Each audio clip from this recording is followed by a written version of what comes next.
इस वीडियो में मैंने एक एक्टिविटी कवर करी है मैथ्स की जो काफ़ी बार एग्जाम में पूछी जाती है सब्जेक्ट इनरिचमेंट एक्टिविटी के फॉर्म में या कभी टेस्ट के फॉर्म में।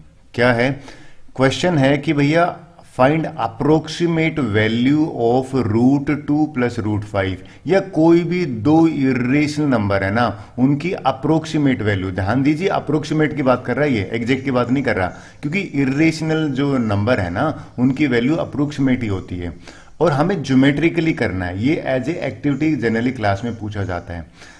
अच्छा, जरूरी नहीं है √2 और √5 आए, कई बार आ जाता है √2 प्लस में √3, वो भी इस तरह से ही होगा, बस थोड़ा सा चेंज होगा। कई बार आ जाता है √5 प्लस में √10। तरीका इन सब का एक ही है। मैं इस वीडियो में ये कवर कर लेता हूं, आपको आइडिया लग जाएगा। चलिए, तो सबसे पहले आपको क्या चाहिए, ग्राफ पेपर ज्यादा बेटर है। बिना ग्राफ पेपर के काम चल जाता है, लेकिन इसमें बॉक्सेस बने होते हैं तो बड़ा आसान है। नहीं आपको अगर ग्राफ पेपर अरेंज है तो नोटबुक पे भी पेज पे आप कर सकते हो। ज्योमेट्री बॉक्स, देखिए ज्योमेट्री बॉक्स में सबसे ज्यादा मैं यूज करूंगा ना वो कंपासेस का करूंगा, वो होना चाहिए आपके पास में चिपकाने के लिए ग्राफ पेपर। और A4 पे कर रहे हो या किसी सीट पे कर रहे हो चलेगा। सबसे इंपॉर्टेंट पता है क्या है, आपको आइडिया है वो देता हूं। कोई आपको कहे ना √2 को और 5 को करो, तो पहले ये पता करो कि √2 जो है ना उसकी ट्रायंगल क्या होती है। सर क्या मतलब ट्रायंगल का, मतलब ऐसा ट्रायंगल बनाओ जिसमें एक लेंथ √2 बने। वो कब बन सकती है, जिन बच्चों को पाइथागोरस थ्योरम याद है नाम, तो पाइथागोरस ने बड़ी हेल्प करी थी इस मामले में। क्या कहा था पाइथागोरस के अकॉर्डिंग, ये था कि भैया अगर परपेंडिकुलर यानी कि परपेंडिकुलर और बेस का स्क्वायर करोगे ना, वो हाइपो यानी इन दोनों का स्क्वायर, परपेंडिकुलर और बेस का स्क्वायर करोगे, हाइपोटेन्यूज स्क्वायर के बराबर होता है। अगर मैं एक लेंथ 1 ले लूं और ये 1 ले लूं, तो ये जो लेंथ है ना जिसके ऊपर मैं अभी कर रहा हूं, यानी कि ABC में से AC लेंथ है, ये B है, तो ये C है ना, ये √2 आ गया। पहला काम क्या है, ट्रायंगल बनाना, फॉर्मेशन। अब बोलो सर इसकी ट्रायंगल बना के दिखाओ √5 की, चलिए √5 की बनाता हूं। पहला काम है कि आप पाइथागोरस से देखोगे तो नीचे जो बेस है ना वो मेरा 2 सेंटीमीटर का आ जाए, ठीक है। और ये 2 अगर हो जाए, मान लीजिए ये P हो गया, ये Q हो गया, और मैं 1 सेंटीमीटर ऊपर परपेंडिकुलर बना लूं, राइट। और ये जो लेंथ है ना जिसके ऊपर मैं अभी ये कर रहा हूं PR जो लेंथ है, इसको पाइथागोरस अप्लाई करोगे तो 2 का स्क्वायर, ठीक है जी, 1 का स्क्वायर, और 2 का स्क्वायर होता है 4 और 1 का स्क्वायर 1, यानी कि ये √5 आ गया। कौन सी लेंथ √5 आई है, ये वाली हाइपोटेन्यूज वाली √5 आई है। यहां पे कौन सी लेंथ √5 आई थी, √2 आई थी, ये। अब मैं ये दोनों ट्रायंगल है ना वो नंबर लाइन पे रिप्रेजेंट करूंगा, ठीक है। देखिए बात समझ में, ट्रायंगल बनाना क्यों जरूरी है, क्योंकि पता तो लोगों √2 की लेंथ, अप्रोक्स लेंथ कहां से ले रहा हूं मैं। अब पहला काम है ट्रायंगल बन गई। दूसरा काम क्या है, दूसरा काम है आप ग्राफ पेपर लेना, या ग्राफ पेपर नहीं तो किसी सीट पे ये बना लेना जो मैंने ऑलरेडी बनाया हुआ है। कोशिश करना ग्राफ पेपर तो 1 सेंटीमीटर का होता है, आप 1 इंच का भी ले लो तो भी चलेगा, बट इक्वल होना चाहिए। समझाता हूं करना क्या है। मैं पहले √2 को रिप्रेजेंट करूंगा। ये जो ट्रायंगल बनी ना, इस ट्रायंगल को फर्स्ट वाली नंबर लाइन पर रिप्रेजेंट करूंगा, ठीक है जी। तो देखिए ग्राफ पेपर का फायदा क्या हुआ, मैंने 0 1 2 3 नंबर लाइन ले रखी ना, इसमें ये 1 सेंटीमीटर है, ये लीजिए मेरा 1 सेंटीमीटर हो गया, राइट। ये मेरी लेंथ A हो गई यहां से लेके, और ये मेरी B होगी, ठीक है जी। फिर ये आपने पता है 90 डिग्री है, 90 डिग्री बनाने का सबसे अच्छा कंपास है, लेकिन टीचर अलाउ करता है, कोई इशू नहीं, आप प्रोटेक्टर से भी 90 डिग्री बना लोगे। और ग्राफ पेपर पे जरूरत नहीं होती बनाने की, क्योंकि ग्राफ पेपर पे तो बाय डिफॉल्ट 90 होता है, ये करेक्ट। तो इसको मैंने हटा दिया क्योंकि मैं ग्राफ पेपर यूज ले रहा हूं, तो ये तो बाय चांस ही 90 है। कौन सा एंगल, ये वाला एंगल 90 है।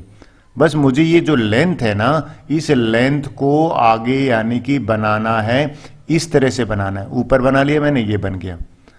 अब 1 सेंटी, देखिए 90 डिग्री बनने के बाद आपको क्या समझ में आया, ये लेंथ मेरी 1 सेंटीमीटर है, तो यहां तक भी तो लेंथ 1 सेंटीमीटर ही तो है ये।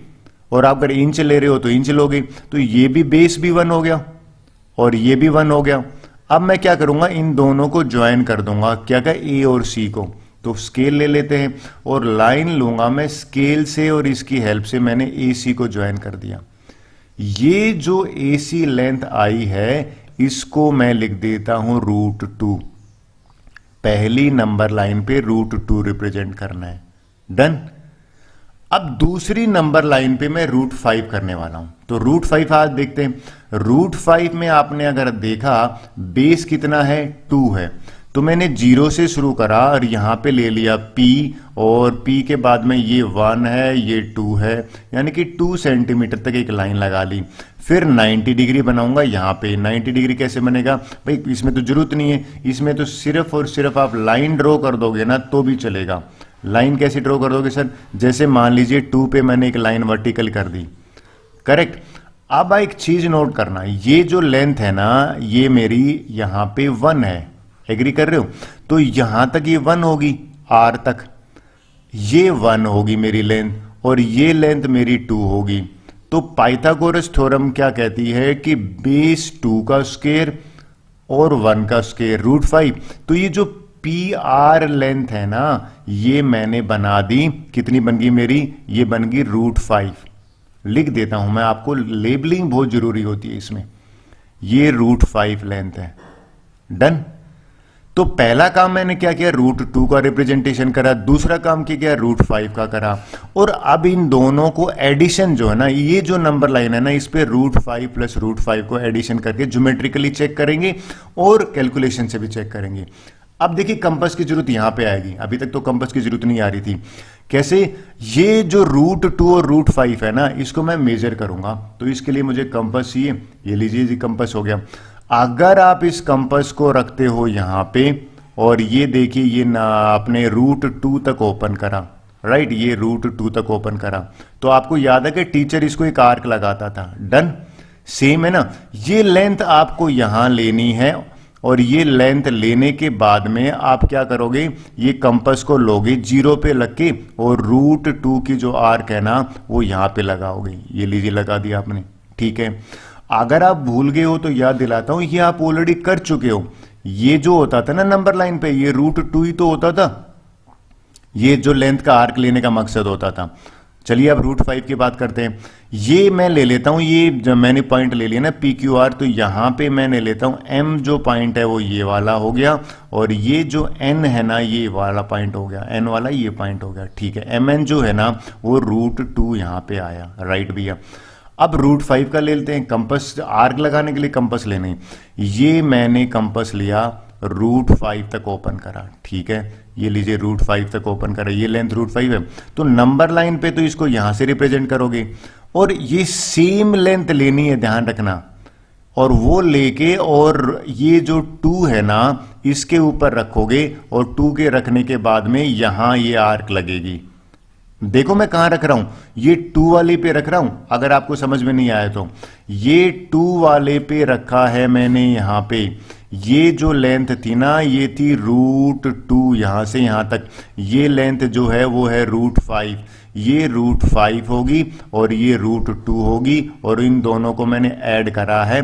तो ये जो रिप्रेजेंटेशन है ना 0 से लेके ये करीब करीब 3 और 4 के बीच में लाई कर रहा है, 3 और 4 के बीच में लाई कर रहा है। तो अप्रोक्स ले लेते हैं, ये 3.6 के आसपास लग रहा है मुझे अप्रोक्स। कई बच्चे कह रहे सर मैंने 3.7 ले दिया तो रोंग होगा, बिल्कुल रोंग नहीं होगा। 3.5 ले लिया तो भी रोंग नहीं होगा, क्योंकि वर्ड अप्रोक्स की बात कर रहे हैं हम। मैंने ग्राफ से क्या देखा यहां पे कि √2 और √5 करा तो अप्रोक्स 3.6 आया। ये ग्राफ से रिप्रेजेंटेशन है।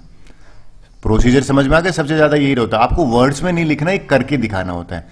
अब डायग्राम जो है ना इसके बाद आता है ऑब्जर्वेशन। ऑब्जर्वेशन में क्या लिखना है, लास्ट है ये, कहते हैं ग्राफ से बताओ और वैल्यू से बताओ। ग्राफ से बताते हैं। ग्राफ से अगर आपने देखा, ये देखिए भैया मैंने लिखा है यहां से ग्राफ से आइए √6 नहीं सॉरी 5 है, ये √5 प्लस में √6 है ना, ग्राफ से देखा तो 3.6 आया। तो यहां से मैं लिखूंगा कि ये दोनों का सम आया 3.6। डन। From the graph. अच्छा फ्रॉम वैल्यूज, फ्रॉम वैल्यूज क्या होता है सर? भैया आपने 8th स्टैंडर्ड में पढ़ा था क्या? आपको याद होगा इस तरह से टीचर ने लॉन्ग डिवीजन से बताया था, और लॉन्ग डिवीजन से करा था ना, तो इसकी अप्रोक्स वैल्यू बता दो, √2 की अप्रोक्स वैल्यू आई थी 1.414। ठीक है, और मैं एक काम करता हूं, ज्यादा नहीं लेता, 1.4 ले लेता हूं, और आपको 8th स्टैंडर्ड और भी याद है तो √5 की वैल्यू जो है ना वो आई थी आपको 2.236। तो आपको इसमें पहले एक डिजिट ले लेते हैं डेसिमल के पास, मैं 2.2 ले लेता हूं। तो सर आप क्या करने वाले हो, मैंने √2 की वैल्यू कैलकुलेशन से ली, वैल्यू से वो 1.4 होता है, ठीक है जी। और √5 की वैल्यू है ना वो कैलकुलेशन से ली 2.2 होता है। तो देखिए ये अप्रोक्स वैल्यू की बात कर रहा हूं, और इनसे भी देखा तो सम जो है ना 1.4 और 2.2 को ऐड करा 3.6 आया, बिल्कुल 3.6 यहां पे भी आ रहा है। देखिए दोनों बराबर आ रहे हैं। ये ऑब्जर्वेशन में लिखना है कि ग्राफ में टीचर क्या चेक करता है पता है, टीचर चेक करता है क्या ये जो फाइनल आर्क है ये वाली क्या 3 और 4 के बीच में आ रही है, बिल्कुल आ रही है, टीचर फुल नंबर देगा। फिर वो देखता है कि भाई रियल में भी कैलकुलेशन करेगा तो भी 3.6 के अप्रोक्स आ रही है। ये दोनों अप्रोक्स की बात हो रही है, क्योंकि इरेशनल नंबर में एग्जैक्ट कुछ नहीं होता, अप्रोक्स होता है। एक बच्चा कह रहा है सर मैं 3.5 में भी फुल दूंगा, 3.7 में भी, बट मोटा मोटा आपको दिया 3.6 अगर आपका आता है तो बिल्कुल करेक्ट है। डन। इतना करने के यानी कि आपको फुल मार्क्स मिलेंगे। सबसे इंपॉर्टेंट जो है ना उसमें है ये वाला मोस्ट इंपॉर्टेंट, ये जो नंबर ग्राफ पे काम कर रहा है ना, अगर ग्राफ आपका नहीं बन रहा है तो आप बिना ग्राफ के भी बना सकते हो। ऑब्जर्वेशन है ये बहुत इंपॉर्टेंट है, इसमें क्रॉस चेकिंग होती है। So with this our video is over, I hope आपको समझ में आया होगा। Thank you very much.